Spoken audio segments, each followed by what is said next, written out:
గాంధారి శ్రీకృష్ణుడికి ఇచ్చిన శాపం. కురుక్షేత్ర యుద్ధం ముగిసిన తర్వాత గాంధారి తన 100 మంది కుమారుల మృతితో తీవ్ర దుఃఖంలో మునిగిపోయింది. ఆమెకు తెలుసు పాండవులు ధర్మపథంలో ఉన్నారని, కాని తాను కన్న కొడుకులు మృతి చెందడం ఆమెకు తట్టుకోలేని విషయానికి శ్రీకృష్ణుడు యుద్ధం అనంతరం ధర్మరాజు మరియు ఇతర పాండవులతో కలిసి గాంధారిని పరామర్శించేందుకు వచ్చాడు. అయితే గాంధారి కోపంతో మరియు దుఃఖంతో శ్రీకృష్ణుడిపై తన ఆగ్రహాన్ని వ్యక్తం చేసింది. గాంధారి మాటలు: కృష్ణా, నువ్వు పరమజ్ఞాని, సర్వశక్తిమంతుడు.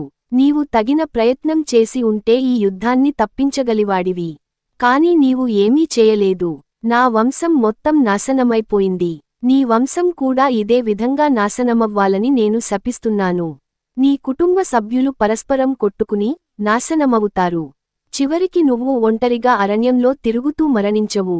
శ్రీకృష్ణుడి ప్రతిస్పందన. గాంధారి మాటలు విన్న శ్రీకృష్ణుడు చిరునవ్వుతో, అమ్మా, ఇది కర్మఫలం.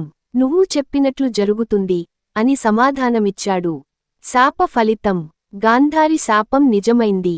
యుద్ధం తర్వాత కొన్ని సంవత్సరాలు గడిచాక యాదవులలో వాలు మొదలయ్యాయి. చిన్న చిన్న గొడవలు పెద్ద పరస్పర కలహాలకు దారితీశాయి.